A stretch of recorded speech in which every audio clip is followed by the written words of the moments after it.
Please welcome Tobi and Chamath.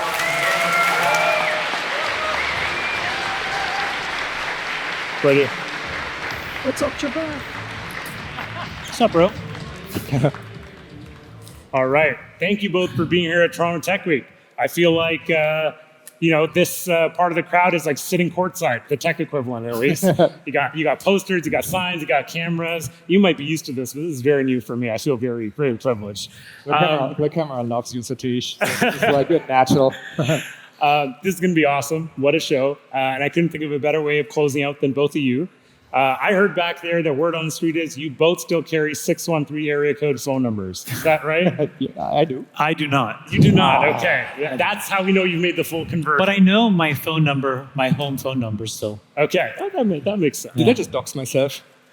Yeah, you partially did. There's a lot of 613 phone numbers out there. It's true. But Tobi, everyone's familiar with your story of moving to Canada, starting Shopify. But what people in this room might not know that I think is pretty cool is you actually moved to Toronto not so long ago. So we got to get you a 416 number. Someone can volunteer as tribute. What prompted that move, and how are you liking our city? I love Toronto. I love Ottawa too. I'm going to keep my 613 phone number. Look, it's especially known.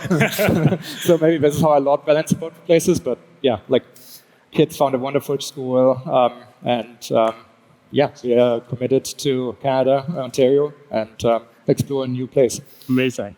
And Chamath, you've been a citizen of 3 countries, and you're a proud American today. Being back here, I know there's some of your friends from Waterloo that are in the crowd. How do you think about your connection to Canada? I mean, this place gave me a start. It kind of allowed my parents to survive in a moment in our life where I think in any other country we would have just been caught in the undertow. So I have tremendously fond memories of this place. I think it has incredibly good values and morals. And what we hope is that's a bedrock for what we build next. And what we want to talk about today with the crowd is really how this next generation, not just of Canadians, of founders, of young people, of people who want to be in the seats that you're in today, where they focus, where they lock in, and how they can maximize the leverage that's out there with this shift in AI. And we saw a show of hands earlier, about half the group here were founders. And a lot of the zeitgeist out there for founders right now is this is the best time to be starting a company. You've picked the exact right job or seat to be in because AI has reset everything to zero. Chamath, do you think those traditional moats have gone away? And do you think that's the best call for anyone to make with their free time? Well, I don't know what AI means, and so you have to be very careful to not just jump into a buzzword because that'll just end up being a pothole. I think you have to just break this down. Like if you looked at the modern internet up until maybe a year ago, the best abstraction of that was, remember the OSI reference stack? And you could look at it and say, okay, from the physical layer all the way up through silicon and apps, the data layer, the transport layer. And over 40 years, we built companies around that. And the question is, does that OSI stack, that 7-layer cake, is that going to be the same? Or are we going to take those 7 layers and repopulate it with winners for the next 40 years? And I think that's a more precise way of answering that question, which is that definition I think will still hold. It's very elegant, in fact, how that was organized. And the real question should be, at what layer are you operating in? Where has there been some innovation? And then I think trying to figure out the right place to jump in. But I do think that this is a transformational moment. I think we're embarking on a 50-year journey to rebuild society. It's actually the OSI model is like for those who are not aware of it. It's actually probably one of those things that is really worth spending a moment on Wikipedia about because it's like it's a very technical thing, but it actually it's part of mainline world history as people in 1,000 years will think about it. Because there's the technology industry went through many phases of focusing on different layers, and Canada has played significant roles at the times when it was important to build in these layers. Both of us were in Ottawa, where Nortel Networks built a lot of hardware, but also did you ever work for Newbridge? I worked at Newbridge, yeah. Yeah, so that was, we worked like kind of worked on the layer of OSI stack that really, OC stack that really needed to be developed. And it's really important to stay on, like, go with the times to the place that is being developed. And Canada has done this in the past enormously well, and the country has prospered. And this is absolutely key to get to the next one and now work on the application layer. I agree with that. And Shopify being more in the incumbency today, and your reference to that stack, how does that inform where you spend your capital, your energy, your engineering capacity? Is there a difference in your seat versus the seat that many new founders are in today? Well, yes and no. I mean, there's considerable advantages to being at scale, and there's considerable disadvantages to being at scale. And it really is a question of how, for everyone, how quickly you can react to new information and how to absorb them into companies. I hope to think that Shopify is quite good at this. I think in which way, the way it is very similar is, as much as we talk about AI and how ill-defined it is a set of solutions to problems. And so it's worth talking about because it's worth talking about moving people to look into this direction for value. But really, if you want to build a great company, you can't fall in love with one solution to a problem, but you actually have to fall in love with a problem and be flexible on the solutions. So, and that's really fun, right? Like, I love the problem that Shopify addresses, which is to make entrepreneurship easier, more common, and specifically looking after retailers and then new business formation in this space. And so, with AI coming really online now, it is a completely new set of solutions to the problems. Mm-hmm. And so what I prioritize and where I spend my time is to make sure that Shopify doesn't feel like something that is sort of I don't want the tree rings to show. I want Shopify at any point of time throughout its 20 years and the next 20 years and forever after, hopefully, after you reach for the tool, to look like it was just created yesterday based on all the technologies available and in no way feels like dated in one area and modern in another. I hate using products where I can basically reverse engineer the org chart of a place that created it, or even figure out which parts of a product had the high quality teams and which ones were sort of the cost centers. And a lot of more software than you would imagine actually betrays these pieces of information by just simply using it and keeping your eyes open. So look, I don't consider Shopify part of what I'm about to say. There is a set of legacy incumbent software companies. I call it the software industrial complex. And what they proved was that a very sophisticated go-to-market strategy could sell trillions of dollars of software and services. All the rounds of golf, all the courtside tickets. I remember I was a co-owner of the Golden State Warriors, and when we were trying to finance our new stadium, the single biggest buyer of suites were these old line software companies. Right. And I was shocked. ERP software probably, right? And I was like, where did all this money show up? Yeah. Because I came from this place where the product sells itself, but it turned out that actually, no, shitty software must be sold. Yeah. And so what happens is you use all of this fluff to manipulate people to spend money. The second comment I'll make is if you look at the org chart, which you mentioned, of any company, I suspect it maps to some horrible piece of software that was sold to them. Somebody said, you need an HRIS system. Just the CFO or the CEO doesn't know any better. They go to a couple basketball games. They're like, fine. They sign some $50 million deal, and all of a sudden you have to hire a chief human resources officer. Somebody says, you need to do marketing in the following way. Boom, $40 million Salesforce license shows up. But then they come in and they say, well, you need to separate demand gen from this and that. Now all of a sudden you have a VP of demand gen, a VP. My point is, if you look at the organizational chart of most businesses, it just maps to crappy software. So what's the opportunity with AI? Is to totally reimagine it. And instead say, if you have things that over time can agentically do things smarter, or reasoning chains that instead of short time horizon can think over long time horizon. The structure of a company is totally different. The organizational model is totally different. I think the key, I'm very bullish on Shopify for one very critical thing. So what is the key in the future? I think the key in the future is, what is all the tacit and undocumented information that exists in the world that will really be what you use to either build a model or fine-tune a model? And critically, Tobi is effectively a sink for information that documents GDP. And I think that's a critical asset. But most of these old legacy incumbent businesses will just get ripped to zero because they don't have anything critical. They're a way station. They're also not.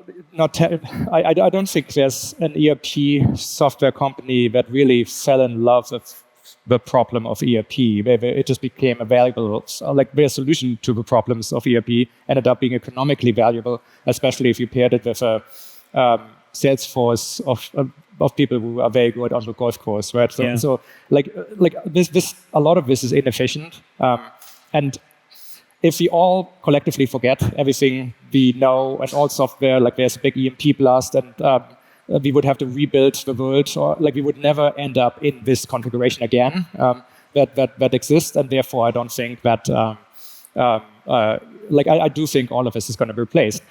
What it's likely going to be replaced with, is something that will, lots of software companies build internal tools. Funnily enough, Shopify actually started as an internal tool for my own snowboard store. So we always had this culture of building internal tools.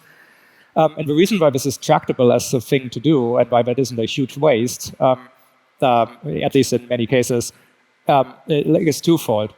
One, it addresses exactly the problem you're talking about. If you adopt someone else's solution to a problem, you're adopting literally their solution. You don't now have you don't have agency over your culture in this area anymore, because you must make an implementation that is compatible with that piece of software that you have adopted, potentially on non-rigorous grounds. The other reason why building internal software is tractable is building bespoke software for one business is maybe between a tenth and a hundredth of the work. It's so my opinion is that Planet Earth had probably 0.1% of the amount of software developers we actually needed.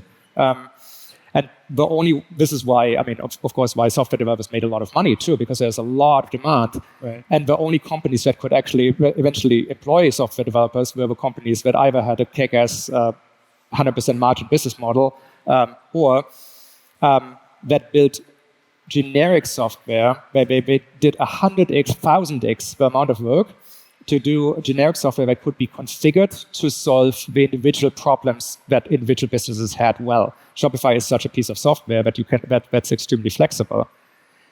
In the future, I think we will see a lot more variety again, because truly, while there is 60, 70, 80% of every retail business, for instance, is the same, they all need checkout, they all need to accept credit cards.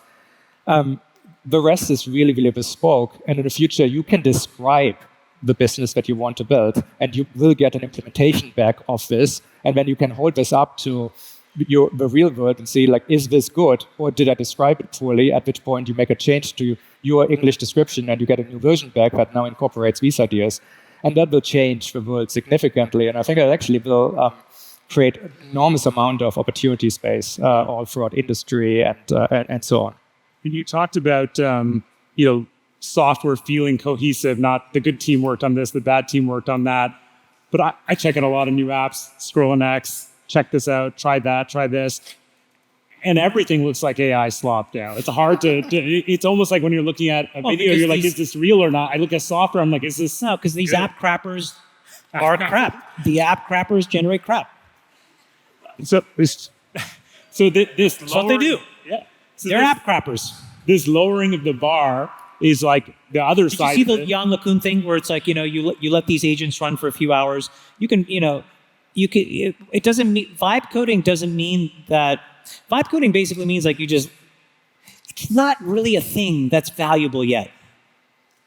So it's cute, But you feel if you let these things run for more than 2 or 3 hours, it just drifts and it's just garbage. Yeah. And so if you're unopinionated, what are you generating? You're generating nothing. I'll give you an example. Like we ran a coding contest a few weeks ago for some engineers for 8090. And it was just like a very black box data challenge. And what I was really trying to figure out is, how are people going to approach this problem? I was just curious. And we had about, not that many, but it took about 8 hours on a Saturday. So I was like, if we get a couple hundred submissions, it'll be great. We had about a little under 500. 2/3 tried to vibe code their way to it. And it was just garbage. Just total and complete garbage. And obvious. And then, like, of the 1/3 that didn't, like, they tried to use XGBoost, and then they started to get smarter and smarter and smarter. The point is, like, these tools are only as good as the, whose hands in which they're in. So sorry to interrupt, but I just think app crappers are crap. So what are those human bottlenecks? You talked about the craftsperson behind the tool determines a lot of the quality that comes out. Taste, persuasion, judgment. What are those kinds of skills or crafts that you think are still valuable in this environment, or are most valuable in this environment? I think what Tobi said is very important. You have to start with a use case that you are living through. I really love this idea of internal tools then becoming, exposed externally, and then that's where the demand cycle starts, because you are your own first customer. And there's just a level of feedback and honesty when your own team is just telling you this thing sucks, which is what you need. And so if your own team isn't telling you that it sucks, it's just not going to be all that great. And instead what happens is you will eventually cede control of that product away from engineers.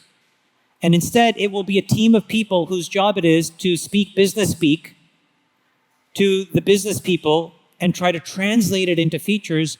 And what you get is this traditional set of software companies that are just kind of lumbering, big, bulky things. Like, it's just like feature sprawl.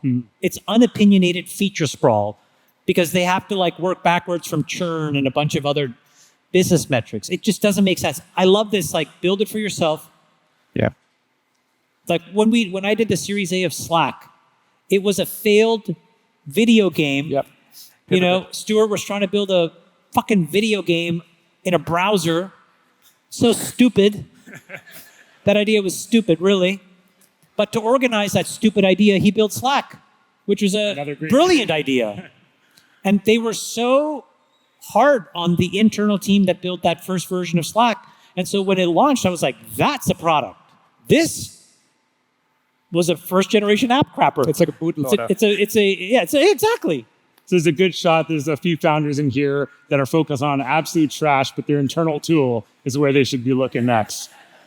But like I more seriously, so like I actually think about this from a perspective of bandwidth, which is like really nerdy, but I think it's somewhat informative. Like people talk, like we are talking right now, if at about 300, 400 bytes a second, like a minute actually. So like we can't even, some people can maybe get close to a kilobyte on typing, but that is the outer limit of communication.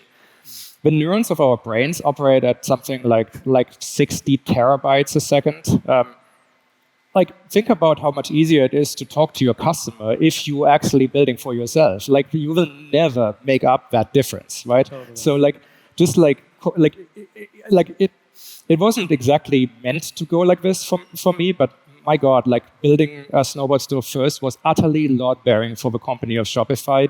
Still 20 years later, today, it wasn't even a bootloader. It's actually the BIOS behind everything. It's like I can consult the tech types of problems, like different versions from different time at potentially different level of scrappiness than the customers I'm talking to right now. But I have empathy because I know how that story would have continued.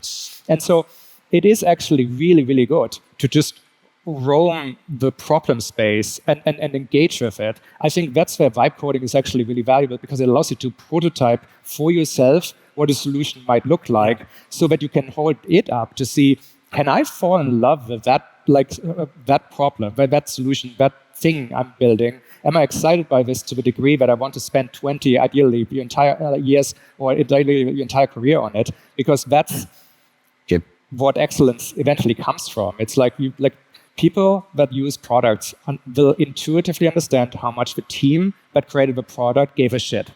It's like really, really, really obvious. Yeah. So, Tobi, my favorite Shopify content is called leaked internal memos. It's some of the best stuff you guys publish. And there was this recent internal AI memo that circulated quite a bit, and I think kicked off a bit of a flywheel of other, founder-led companies really being clear about internal and, just like forward direction of what building AI-enabled or first companies look like. Maybe I'll actually turn to Chamath for some. What was your, I'm sure you've seen the memo, or at least, what was your reaction to it? And do you think that was obvious? Do you think every founder should be saying that out loud? Or at this point, it's table stakes? I mean, I haven't read it, so I don't want to pretend I read it. The one memo of Tobi's that I read is, we are a team, not a family. The original. That's in the pantheon of OG content. I really do think like that was a very seminal one. So I haven't read it, so I don't want to make it up. Tobi, what's been the reaction internally to the AI memo? I think the hot line was, no one can hire unless you can first prove to me AI can't do it. Yeah, so I mean, that at least was what was highlighted. So like internally, there was everyone was like, yeah, that sounds exactly like what Tobi says at town hall all the time. The important thing was that we made an expectation, like that everyone needs to cultivate the skill to reflexively reach for AI to attempt to solve a problem ahead of them, right?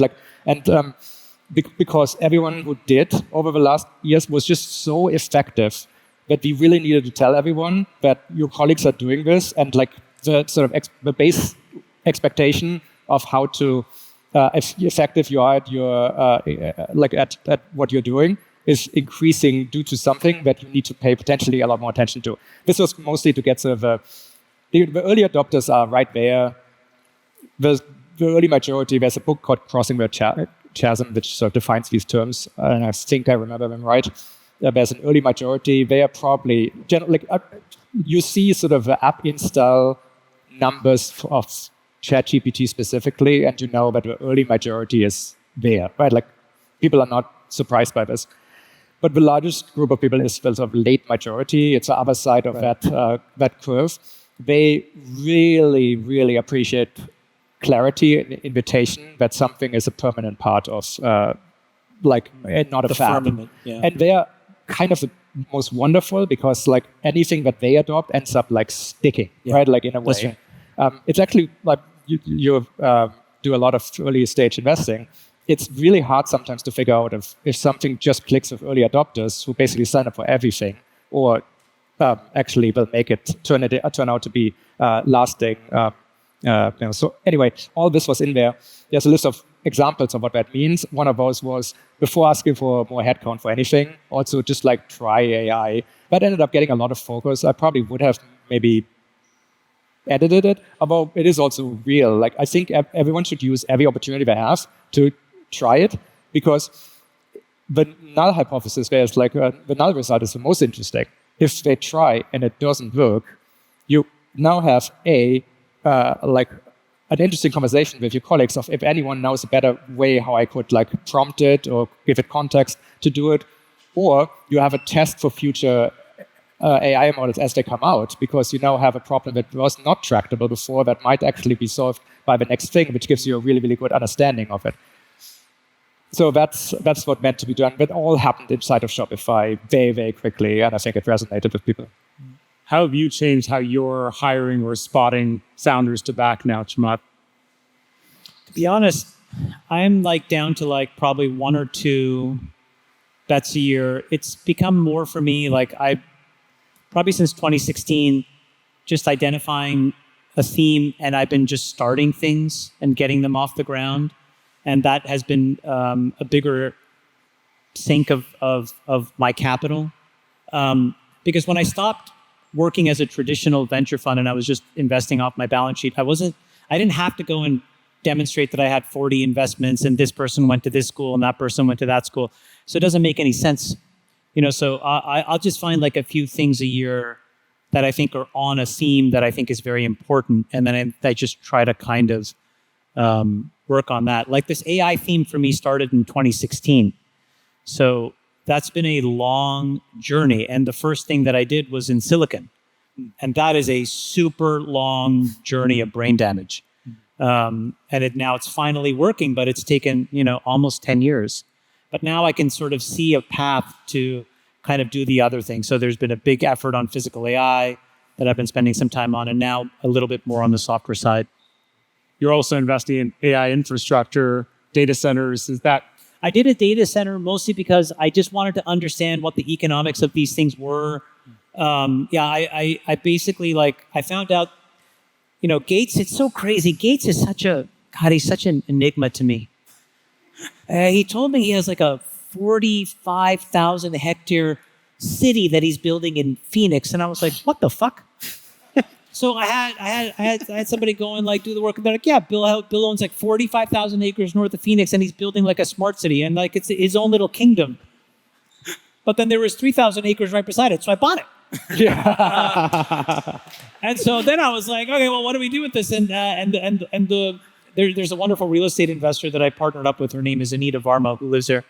And she's like, well, let's build a 1 gigawatt data center. I was like, okay, let's try that. Let's go. Where you get the power?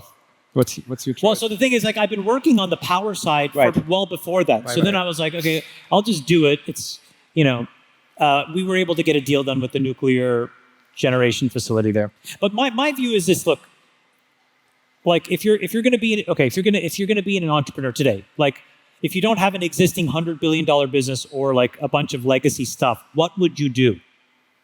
I think the way to think about this is, first, it's power. In the next 30 or 40 years, you just need to look at the power generation of China versus America. We're 8 terawatts behind over the course of the next 30 years.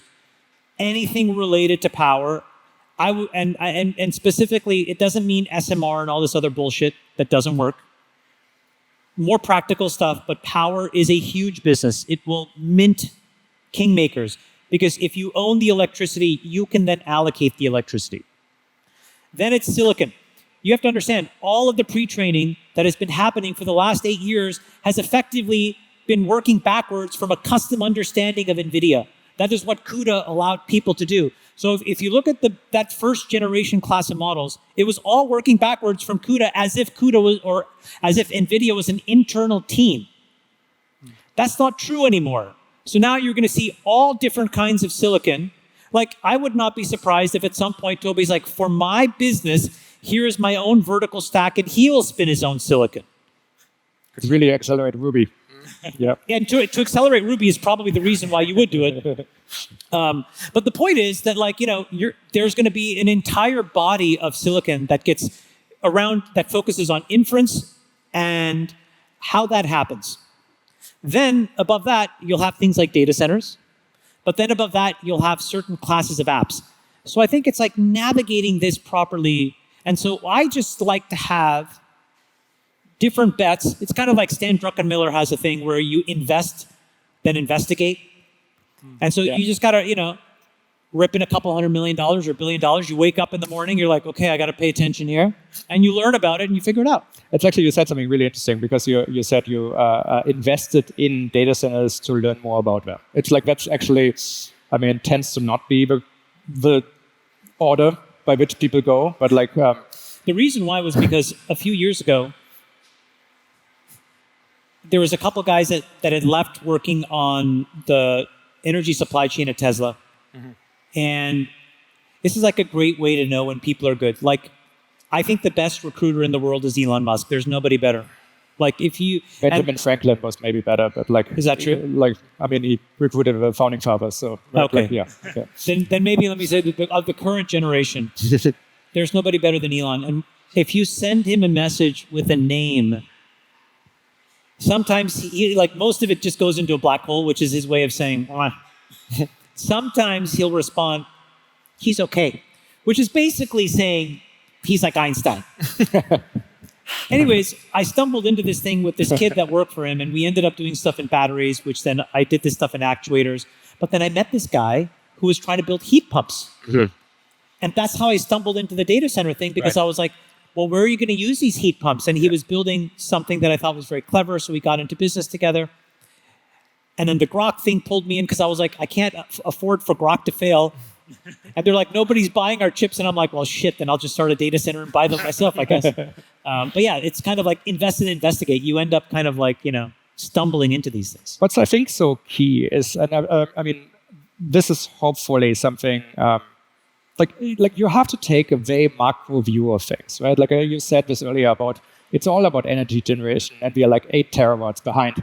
Like, man, like I was in Berlin yesterday. If you stop people at the street and ask them, hey, what's better, more power usage or less? I don't think most people would say more power usage, right? Like the common latent narrative in society is that like using more power is actually a moral hazard, and it's unfortunate because, and this happened for all sorts of reasons that we don't need to get into, but it's like also incredibly incorrect. It is so incorrect. It might actually be the most incorrect thing that people generally It's literally believe. the most incorrect thing people could think. It's like there has never been such a thing as a low power using prosperous society, and clearly the common goal of every society is human thriving. Yeah. You can argue with the ways power is created and having different trade-offs, but like a lot of energy saving meant we did not have to build more nuclear power plants, which would be perfectly fine right now, and we would be a much more prosperous society, and so on and so on. So you start with a macro view and work backwards. Surprisingly, a lot of energy, like I'm not going to do the entire stack now because you basically already did a bunch of vignettes into it.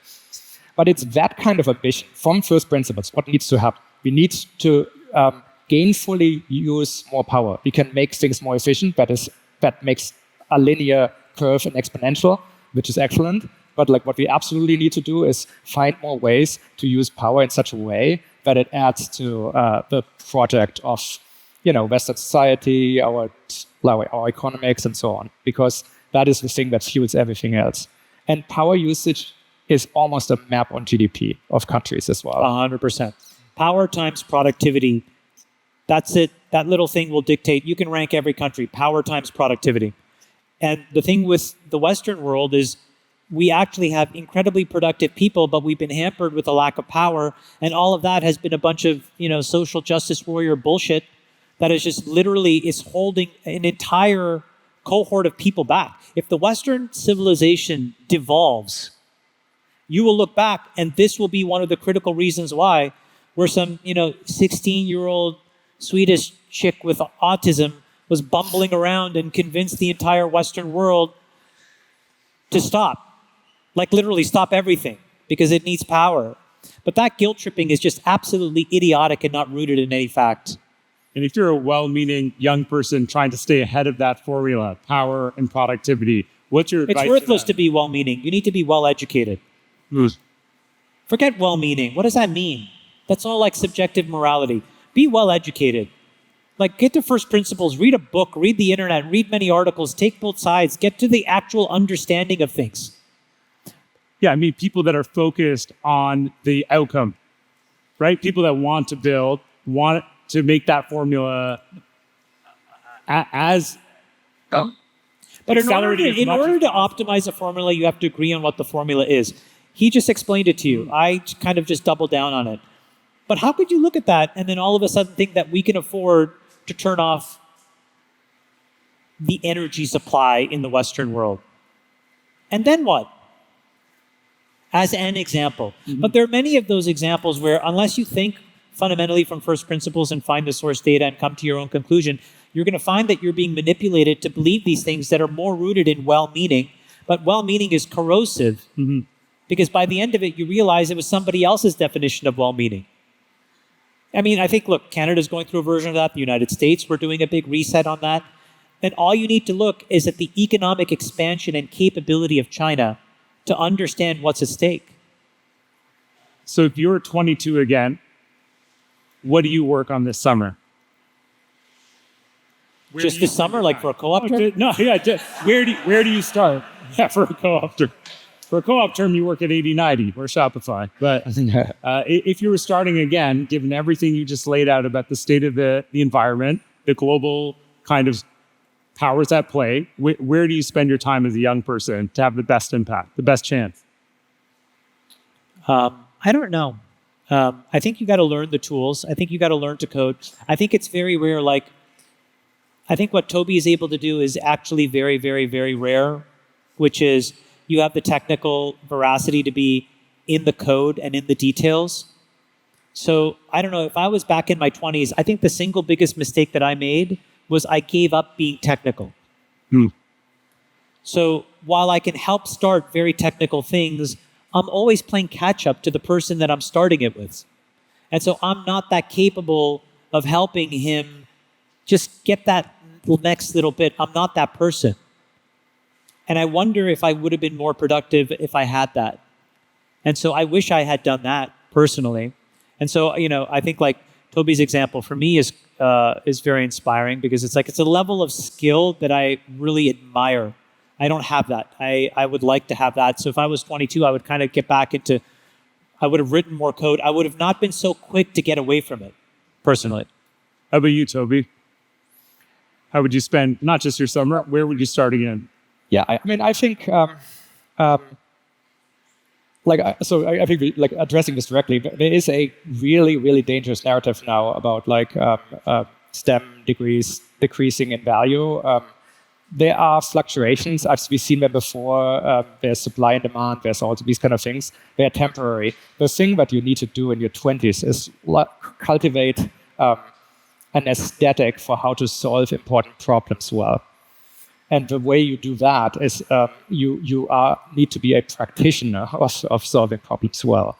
And there's paths that take you through degrees that really, really teach this. I think the best degree in the world is electrical engineering, because it hits this the most directly, and it's hard, and you have to apply yourself to get through it. But you learn about the exact set of non-deterministic systems, but also the cost of inefficiency in ways that none of our other disciplines around engineering hit as directly, and especially computer science doesn't. So you can also learn all of that with ChatGPT in much less time. So it depends on how you learn. But then you have to apply yourself. Just to give you an example, these wonderful AI tools are doing these incredible things. Even on the particular problem we have identified here around power, there's a sizable amount of power is being used by data centers already. It's actually much less than people think, because there's a lot of aluminium plants that get a gigawatt, and so how much do we need? We need that. I mean, we want it, but there's a lot of it to go around, and we never bat an eye when another one goes online. We don't even hear about it, right? So a lot of the data centers, Google published a bit where there's a fairly trivial reinforcement learning AI algorithm. They optimized their HVAC system and saved, I think, 25 to 30% of power usage, which is insane. Yeah.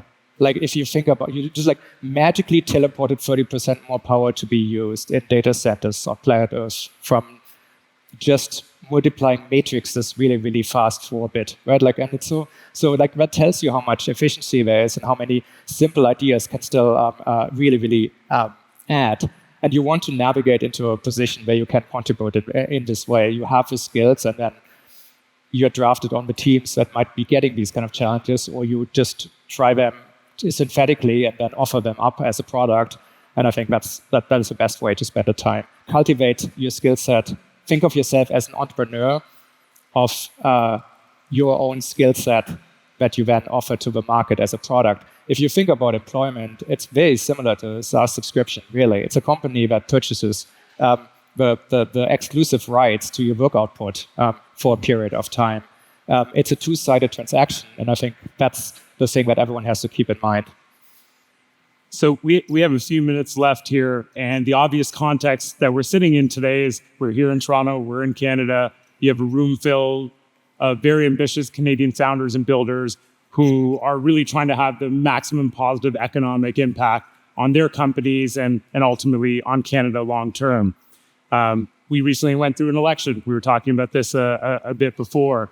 And there's been a lot of calls for more ambition and more strength and focus on building here in Canada. Tobi, do you believe we're on the right track as an ecosystem post-election? Yeah, I mean, look, I think we did a wonderful event, the Accelerate Canada event before, and I think that was sort of a moment where we just like collected and identified, here's the set of problems, and here's what likely would happen next, and then all of those things. Like we got a lot of legitimacy and momentum out of it. Build Canada was born out of this, and there's fantastic things that we are figuring out how to, again, be additive here to the conversation, because we just see a lot in our industry. We don't have all the answers, but we do. I can very clearly can identify the problems that need to be solved. So I think we are on the upswing, but we have to figure out what we are going to want to be best in the world at, because I think this is the thing that every city, every country needs to really figure out for itself and then pursue doggedly afterwards. Right, so we have a lot of advantages. In fact, we talk again, we keep coming back to energy. Canada has more resources than I think every other country in the world. I mean, it depends on how much you weigh them by market value. But holy hell, do we have literally everything that the West needs, the economies of the countries that are these gifts to planet Earth that we want to embolden and continue growing, because growth is the thing that makes everything exciting. So Canada can contribute enormously, because Canada is a country that loves to win by helping other countries and places win. Right? I think Canada's identity is sometimes misconstrued into these particular things that people claim. These are all true, but they come from some other place. And Canada is a positive sum country. We don't actually make a big deal out of zero sum, and we're increasingly getting into a positive sum world because of digitalization leads to zero marginal copying of products and everything else. Increasingly, the positive sum view is the correct one, and we need Canada to contribute. Chamath, you're on the record, obviously being very focused on American dynamism and output. What do you think is the opportunity set for Canada? I think Tobi is right. If you look at the stack that I talked about before, just to give you an example. So I spent probably 3 or 4 years working at this to launch a bunch of things that I thought were critical for physical AI. So the thing with Elon skies and batteries, but then I also did something in rare earths, which are used to create magnets, and magnets are used in actuators, and actuators are this critical element that are needed in a lot of physical AI, humanoid robots, and other kinds of robots. It was easier for me to go to India and get a deal done with the Prime Minister's office and Prime Minister Modi for the largest supply of rare earths in the world and negotiate a subsidy so that I could compete against China than it was to come here and talk to somebody in the Canadian government. And that's a joke. And so maybe there's a lot of well-meaning study that has to happen. Maybe there's a lot of, indirection and, a lot of teams in a lot of different places or nobody knows. But the point that you can't do that when the trend is so obvious, I think is a shame. It's an own goal to ignore the opportunity. It's a bit of an own goal because obviously, why are Americans with ambition traveling thousands and thousands and thousands of miles to get those transactions done, to pour billions of dollars there where it could just go across the border and be hundreds of miles away? It's because there's no mechanism here. It looks Byzantine. It looks like a black box. Yeah. Now, people would explain that black box in all kinds of well-meaning arguments. The autistic 16-year-old told me to. It's time for that stuff to be done. I'm sorry. That's not how, you have to understand, if you look at the rise and fall of these great empires and great economies, the single most defining feature is whether you have technical supremacy or not. In the absence of technical supremacy, you cede economic supremacy and you cede military supremacy. It happened to the French, it happened to the Dutch, it happened to the English, it happened to the Chinese. And so the question is it going to happen in North America? So I think for the next 30 or 40 years, that seems a very valuable place for me to spend my time, but it requires willing participants. And I think Canada has all of these resources, but it's trapped behind rhetoric that is very fragile and brittle. And you have not addressed it from first principles. Well said. Yeah, I think the strongest and clearest API we have as a country for doing business is pushing talent out.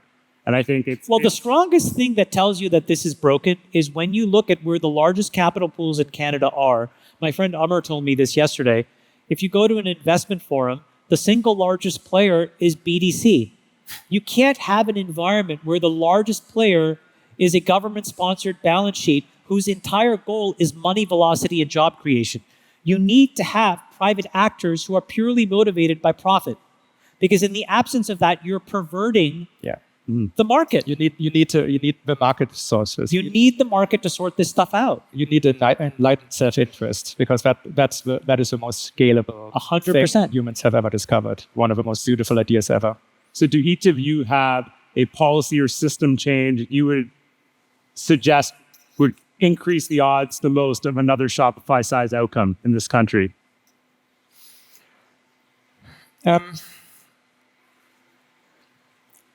So I feel that's hard to, like the environment exists for it. There are reasons that make it more likely and things that make it less likely. And some of them are, rhetoric, some of them are culture, some of them are zeitgeist,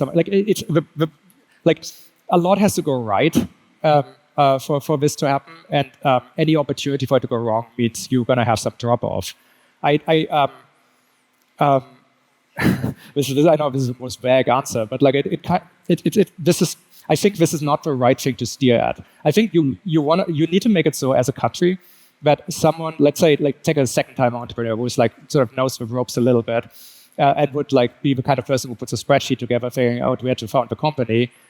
For the particular type of company they are trying to do, if that is something that Canada wants, Canada has to kind of sort to the top after the spreadsheet is fully loaded with pros and cons, right? So I think this is the project that I think the politicians and civic society sort of need to negotiate about how to create this. But then it just needs strong narrative support. You need to celebrate the fuck out of companies and entrepreneurship. It's an act of courage, and there's glory in it. And it's, again, the most positive fucking something you can possibly do is discover your gifts somewhere in your life.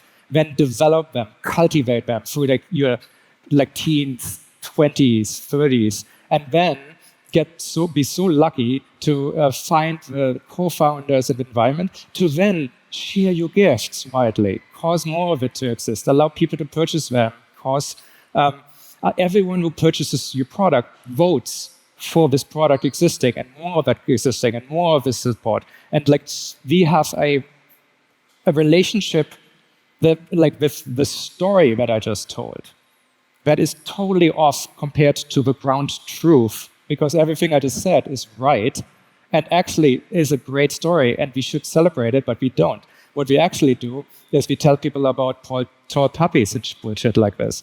What we actually do is we don't ask everyone reflexively of what are you building right now. What we don't actually demand more of each other all the time in such a way that it just becomes clearer and clearer to people that they need to build. Canada needs to build more companies. But just the total amount is not high enough.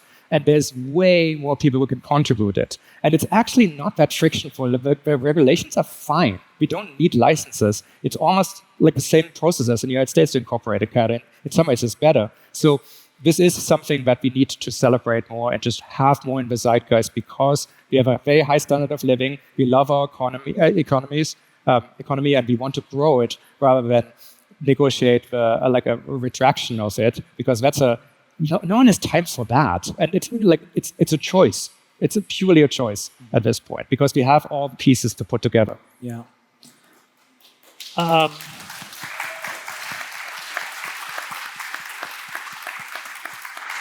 I think Chamath made a strong point about Canada solving the problem at a first principles level. Do you have any parting advice, either for Canada at large or for Canadian youth in the room? I'll tell you a story.